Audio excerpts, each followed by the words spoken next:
kuulajad-vaatajad, Müstik siinpool. Tere, mina olen Merliia. Ja me proovime siis uut formaati, et siis räägime iga nädal, sellel nädalal saadud taipamisi, kuna me näeme, et igas sessioonis tuleb mingit uut tarkust inimeste hologrammidest. Ja me küll arutame omavahel Merliiaga neid köögilaua ääres ja koeraga jalutades, aga tegelikult oleks see nagu hea materjal, mida teistega ka jagada. Et millised need seosed olla, kuidas need tekkida võivad ja võib-olla kedagi inspireerib see, et tekib mingi äratundmine. Just. Jah, et siis nädala jooksul koguneb jälle meil sessioone ja uusi tarkusi ja siis proovime kuidagi need kokku võtta selles formaadis. Kas sa Ja tahad? tõenäoliselt, lihtsalt tahtsin kommenteerida, et tõenäoliselt need peegeldavad ka seda, mis üleüldse inimestega toimub ühisväljas, sest et me oleme ühenduses üksteisega isegi, vahet pole, kas me seda tunneme või ei tunne, mõni tunneb rohkem, mõni tunneb vähem, aga me oleme ikkagi kõik ühenduses ja mis iganes maailmas toimub, see puudutab meid kõiki. Ja me ise tunneme seda, et mis klientidega toimub, see puudutab ka meid, sest kunagi ei tule mitte keegi juhuslikult mingi selliste teemadega, mis väga hästi meid ka kõnetavad. Et alati on see peegeldus väga nagu relevantne ja täpne. Nii et see andis meile ka mõtteid, et seda tasub jagada, et kuna see puudutab ilmselt ikkagi rohkemaid inimesi kui üks-kaks. Ühesõnaga me peegeldame neid peegeldusi, mis me saame. Just. Ja sellest ka see nimi sellele sarjale, peegeldused. Kas sa tahad ise, Merliia, otsa lahti teha selle nädala kogemustest, võtta näiteks mingi nii-öelda näidisjuhtum või ütleme, me ei räägi siin nimedest ja detailidest, aga me räägime mudelitest ja mis need fookused on, millega on inimesed tahtnud sessioonides tegeleda? On sul mingi hea näide kohe tuua? Ma nagu ei tahaks midagi sellist väga konkreetselt ühte asja esile tuua, sest tegelikult pigem ma näen, et kuidas see nagu liikumine on sarnane. Et sellel nädalal on tulnud nendel klientidel, kes minu juurde on tulnud, esile tegelikult just väga hingelised teemad. Et hing otsib midagi või tahab midagi enamat kui see, mida ta on siiani harjunud tegema. Ja siis ongi tulnud need fookused on sellised olnud, et ma liigun edasi, ma lähen elus edasi, ma tunnen oma väärtust, kui ma lähen ma ei tea, siis uuele teele või kui ma valin endale uusi tegevusi, ma tunnen enda väärtust ja ma olen piisav sellisena, nagu ma olen. Kui ma teen oma elus uusi valikuid, kuidas teha ennast toetavaid valikuid, see on olnud nagu põhiteema. Et ma isegi ütleksin ühe lausega, et ma aktsepteerin oma vaimset väge. Et see on nagu tulnud mitmes sessioonis esile ja näiteks ka see, et universum armastab mind. Üleüldse tundub, et nagu ikkagi see armastuse teema on tugev, et me oleme illusioonis, et me ei saa piisavalt armastust, et me ise ei suuda ennast piisavalt armastada. Me anname endale hinnanguid ja siis tundub, et lahendus oleks see, kui keegi teine nüüd mind tunnustab, et ma olen ju nii palju teinud, ma olen nii palju tööd teinud, ma olen nii endast kõik andnud ja ma nüüd nii tahaksin, et keegi näeks seda ja keegi nüüd tunnustaks seda. Aga millegipärast keegi nagu ei kipu tunnustama. sest tegelikult asi ongi selles, et ma millegipärast on raske iseendal ennast tunnustada. Et noh, kuna ma ise seda ei suuda, äkki keegi väljastpoolt teeb seda siis minu eest ära. Aga need mustrid magnetiseerivad siis neid olukordi, et teised ei saa ka tunnustada. Ja mitme sessioonil on nüüd just see esile tulnud. Ja huvitaval kombel on lahenduseks tulnud see, et universum armastab mind. Et ma ei ole tegelikult, jah. Et nagu inimtasandilt nagu teisest kanalist üldse oodata nagu, või mitte oodata, vaid nagu tajuda seda toetust või? Jah, et kuna siis tekib see ühendus iseendaga, et ma ei ole eraldatud, sest meil on nagu illusioon, et me oleme eraldatud. Me oleme teistest inimestest eraldatud, me oleme universumist, jumalast, noh, kuidas kellelgi. Ja kui see eraldatuse tunne saab nii-öelda teadvustatud, et ma ei ole eraldatud, kõik on minu enda sees, siis sealt nagu hakkab kuidagi energia liikuma. Et ja noh, ikkagi nii palju seda on nagu, mis tulevad mingil hetkel taipad, et need on metafoorid, kõik on metafoorid, need laused. Sa justkui ütled nagu mingi lause välja, aga selle taga on tegelikult hoopis midagi veel justkui nagu laiemat või enamat, et nagu näiteks selline lause, et on mitu korda see nädal tulnud, et ma ei ole ainult see keha, ma olen midagi palju enamat, ma olen kõiksus.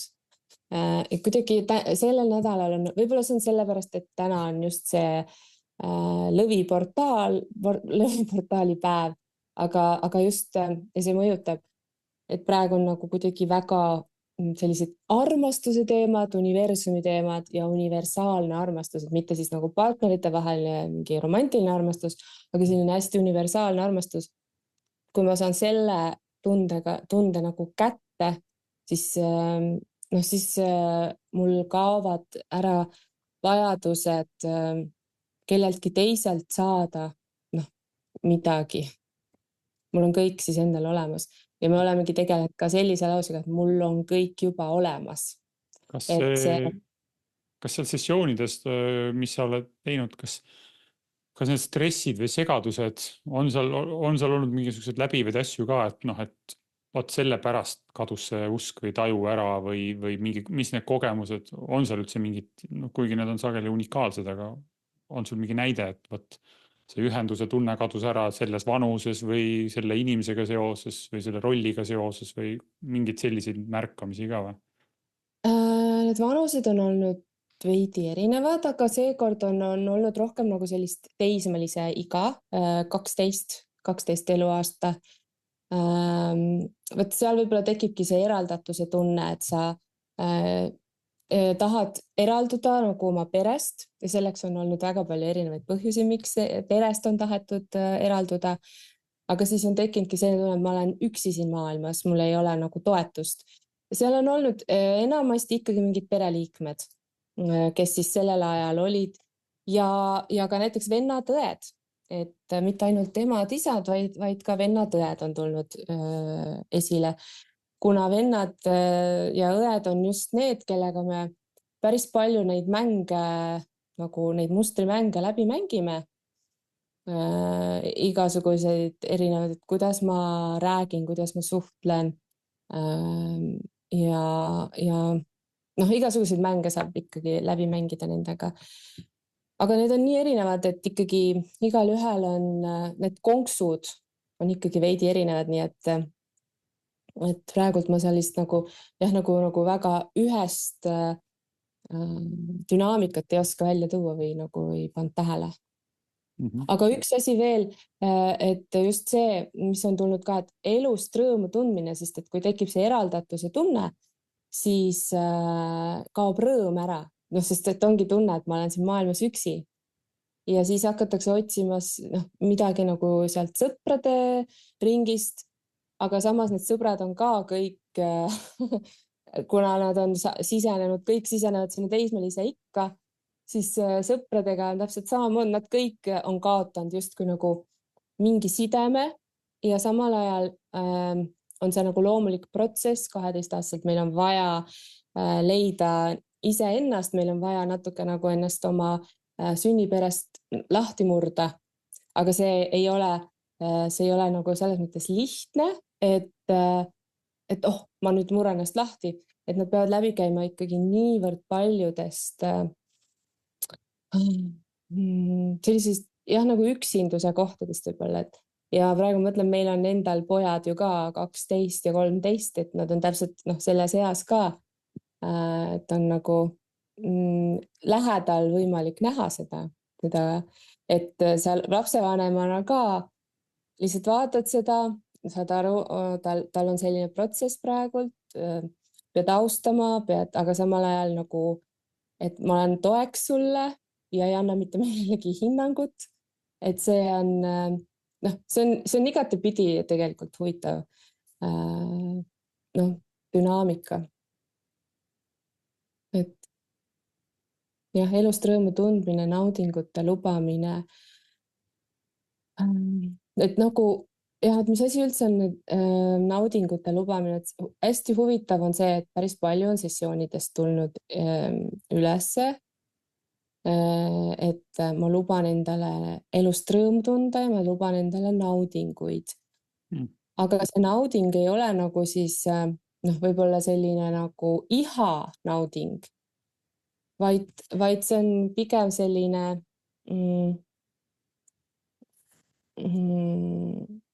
nagu, et ma luban endale õnnetunnet, et ma ei pea olema kogu aeg kannatuses, vaid ma võin lihtsalt olla rahulikult rõõmu tunda kõigest. Et mul on juba kõik olemas.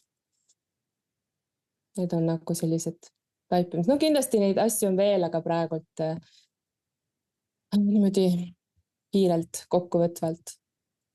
Ja kuidas sinu taipamised sellel nädalal on olnud?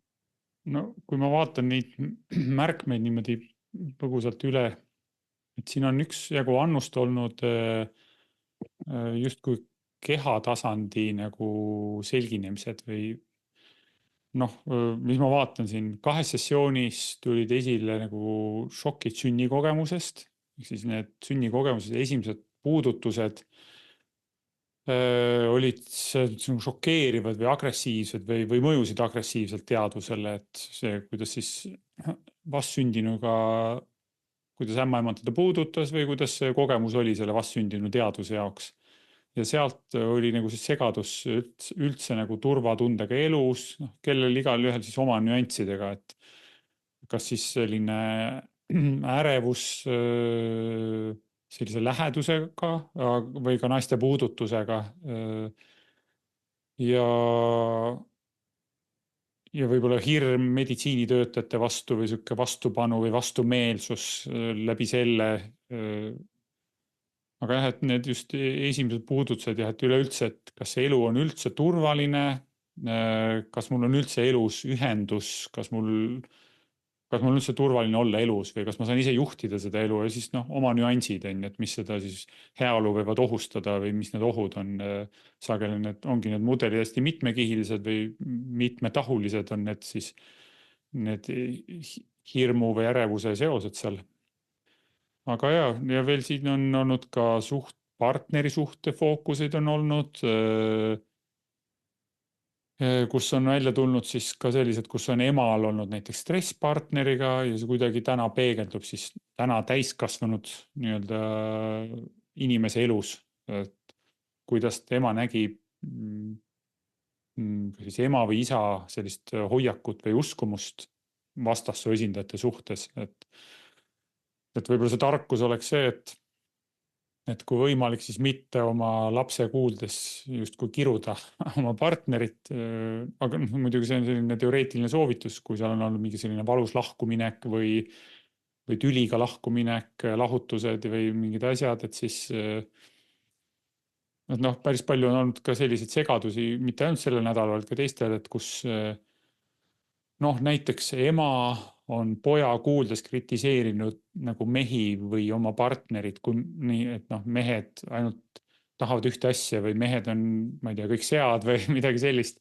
No siis poeg kuuleb seda, noh, ühesõnaga täna täiskasvanud mehe nagu sessioonis tulevad välja need stressid, et kas ma mehena olen väärtuslik või kas naised tunnustavad mind kui meest, kui siis, kui ma alateadlikult olen salvestanud nagu lapsena seda, et mehed on kõik kuidagi puudega või puudulikud või puudega, no suhtedünaamikates. Et sellised,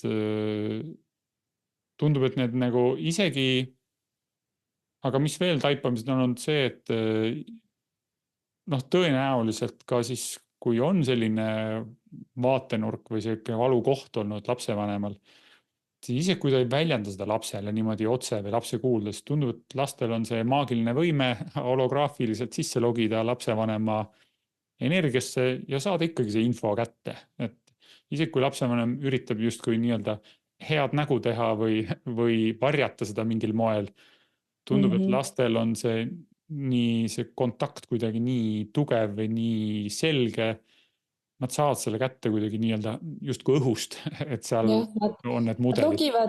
Nad logivad kohe sinna tundetasandile, et see, mis räägid, ei loe neile üldse. Ja kuidagi nad saavad selle tunde energeetika kätte, saavad need kuidagi need mudelid kätte. Ja siis täiskasvanuna justkui see on ära ununenud, kuidagi see kogemus või see salvestamise kogemus, küll aga märgatakse neid nagu sümptomeid oma suhtes partneriga, mis iganes kontekstis, siis märgatakse, et miks see mul millegipärast ei tööta või ma ei valitse seda teadlikult või see kuidagi valitseb mind. Aga siis on ka veel olnud sellist, noh, mingis mõttes, kui ma vaatan neid nagu fookuseid, mida inimesed on tahtnud häälestada, endasse uskumine, enesekindlus, lubada endal olla silma paista nii-öelda seltskonnas või üldse olla no nii-öelda, et ma ei häbene ennast või ma olen kuskil peidus, vaid et ma olen lõdvestunud selle suhtes, et ma paistan silma kuskil. Jällegi, noh, mis igal ühel võib olla seal oma nagu lugu või oma asjad. Aga noh, näiteks seal mingid näited, et noh, et emal oli stress silma paistmisega, seal tundus, et olid siis juured juba sellest, et nagu nõukaajal, noh, et sa ei tohi oma vaatenurkadega kuidagi silma paista, sest see on ohtlik kuidagi, kas siis jääda silma siis võimuesindajatele või naabritele või kellelegi iganes, noh, et ühesõnaga, et jumala eest ära silma paista kuskil, ole märkamatu nii-öelda. Ja siis täna siis justkui see ei ole nagu tänases kontekstis justkui ei ole enam ajakohane mudel, aga täiskasvanud inimene tunneb, et ta millegipärast ei tohi olla või see on ohtlik olla silmapaistev. Et noh, kõrvalt, et justkui saab näha, et näed, keegi teine on lõdvestunud seal laval või kirglikult räägib oma tegemistest ja asjadest ja on nagu silmapaistev. Aga näe, millegipärast mina seda teha ei saa, on ju. Et siis sellised mudelid on salvestunud, mis ei ole üldse ajakohased täna. Tegelikult täna, noh, jah, loomulikult sa võid saada negatiivset kommentaari internetist või negatiivset tagasisidet, aga põhimõtteliselt keegi ei pane sind täna otseselt vagunisse ja ei vii ära Eestist, kui sa mõtled teistmoodi või väljendad oma arvamust või oled silmapaistev või edukas või rahaliselt edukas, midagi sellist. Ja samamoodi oli seal ka kooliaja stress selle silmapaistmisega, et õpetaja siis tõenäoliselt klassis nii-öelda, et saavutada distsipliini või töökeskkonda, siis tõmbas maha sellist, noh, et sa ei tohi oma jutuga silma paista või olla nii-öelda silmatorkav või silmapaistev, et noh, võib ju ühelt poolt aru saada, et vaene õpetaja on ja ta peab kuidagi saavutama klassis selle töökeskkonna, et see lihtsalt oleks suur lärm ja segadus on ja samal ajal, noh, see siis, kuidas öelda siis, see kunst ja teadus oleks siis seda kuidagi nii teha, et lapse nagu see vaimne tervis jääb terveks. Tundub, et sealt nagu ikkagi ka jällegi sellised mudelid, et kui ma hakkan silma paistma, siis kui see on näiteks naissoost õpetaja olnud, mida sageli õpetajad on, et siis ma ei saa, noh, see võib kuidagi väga imelikes kohtades ennast välja mängida. Näiteks, et ma ei saa naistele väljendada oma soove üldse naistele. Et näiteks hiljem, et mul on romantiline suhe naisega, aga siis see mudel, et nagu naine on autoriteet minu väljenduse üle või naise lähedusel minul ei ole autoriteeti ennast väljendada, siis täiskasvanud mehel võib kaduda nii-öelda vaip jalgelt ära. Naise läheduses nagu ei saa väljendada ennast, noh, sõnad jäävad kurku kinni või tead küll, et mida tahaks öelda, aga ei saa nagu ei öelda midagi. Sellepärast, et õpetaja surus maha kõik sellised nii-öelda lobisemised või rääkimised või enda esile toomised. Et naise juuresolekul siis justkui kaob väljendumise jõud ära või väljendumise vägi või selline, et või siis, et kui on juhtunud nii, et kas siis kuidagi seal õppeprotsessi hoos õpetaja on vett peale tõmmanud lapse originaalsetele mõtetele või enda nagu sellise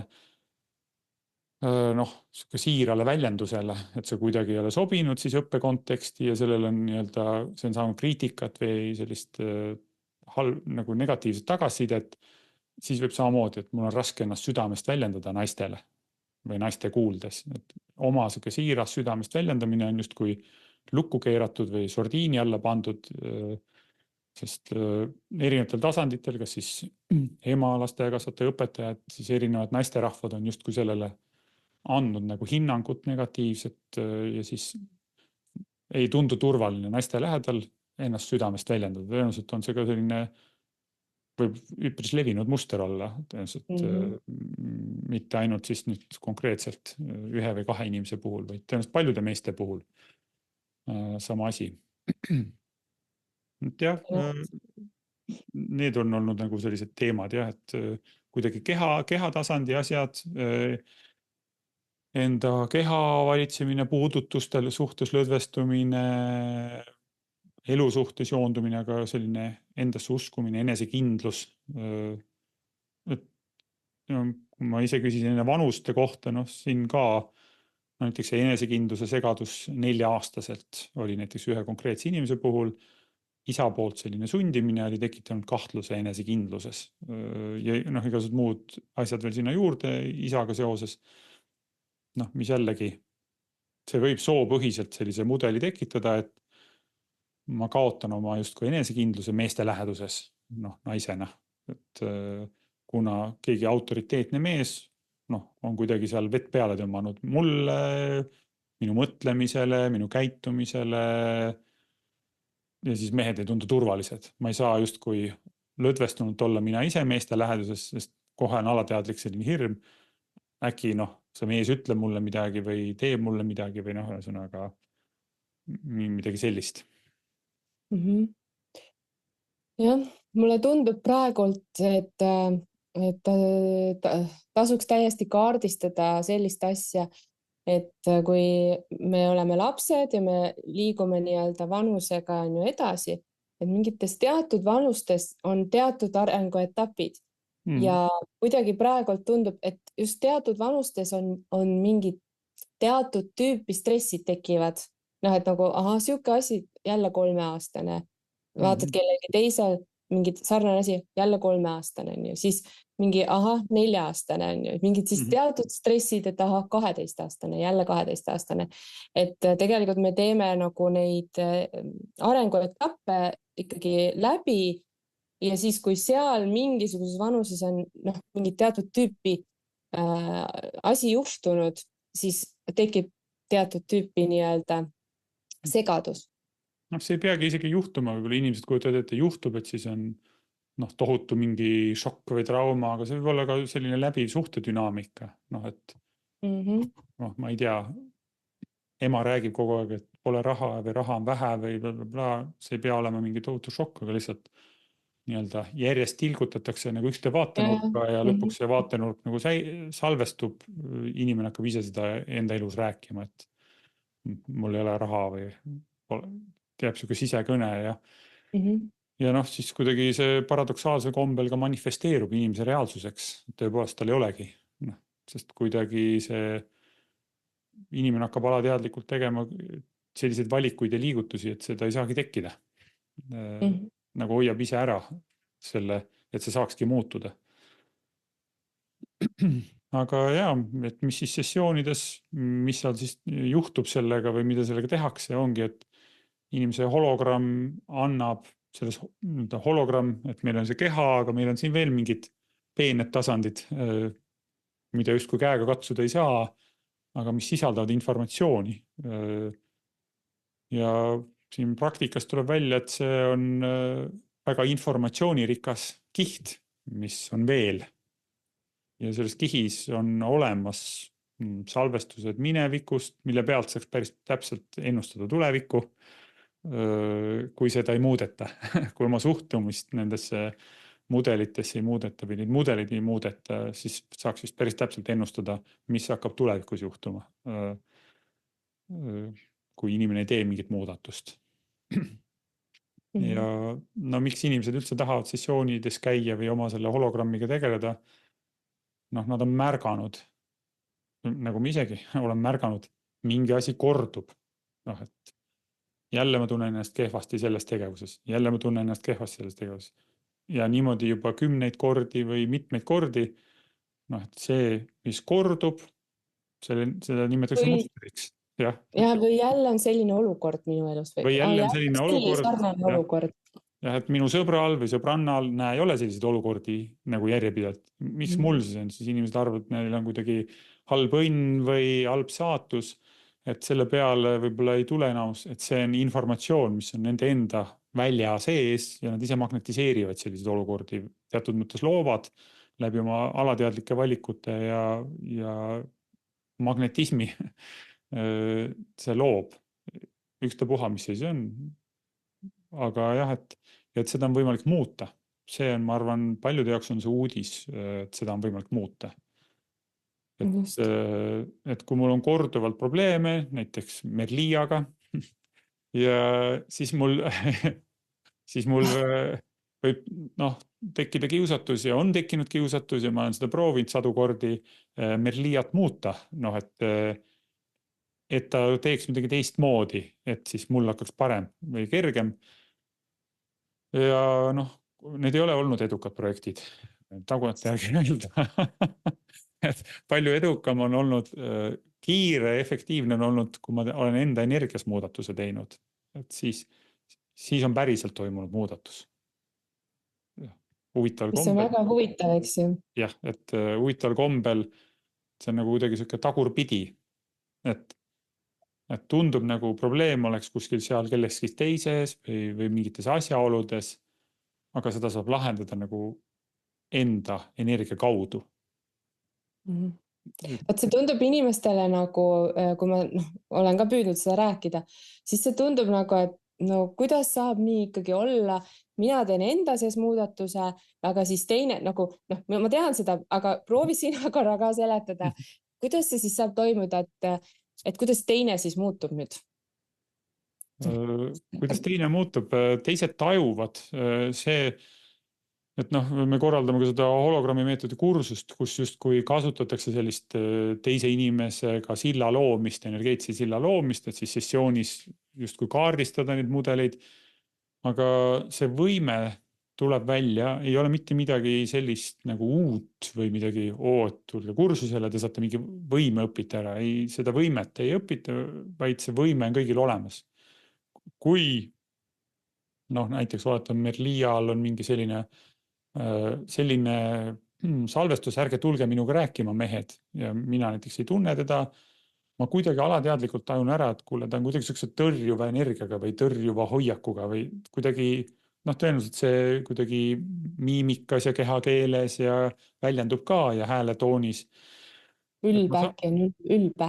Ja, et ma siis tõenäoliselt tajun, et ma ei tahaks temaga rääkima minna ja teine kuidagi mõjub niimoodi avatult ja niimoodi, et kuule, temaga oleks väga mõnus, ma lähen temaga juttu, ma tunnen ennast turvaliselt ja teise puhul jälle tunned, et temaga ma ei tahaks. Me kuidagi tajume ära alateadlikult selle asja ja nüüd oletame, et Merlial on selline mudel, et ärge tulge minuga suhtlema, ma kardan, või näiteks mehed just, ärge tulge minuga suhtlema, siis kui Merlia teeb enda hologrammis muudatuse, siis tegelikult tema kehakeel muutub, miimika muutub, ta julgeb võib-olla meestele otsa vaadata niimoodi avatult ja nii edasi ja mehed kogu energia muutub kogu põhimõtteliselt. energia muutub ja Hologramm. siis kogu hologramm muutub ja mitte ainult füüsiline tasand, miimika asjad, aga üldse kogu energia kuidagi lõdvestub ja joondub.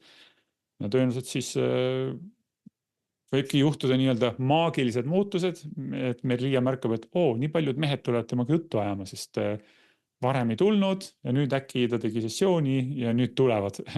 Aga et siis me ei näe ennast kõrvalt nagu videokaameraga või niimoodi.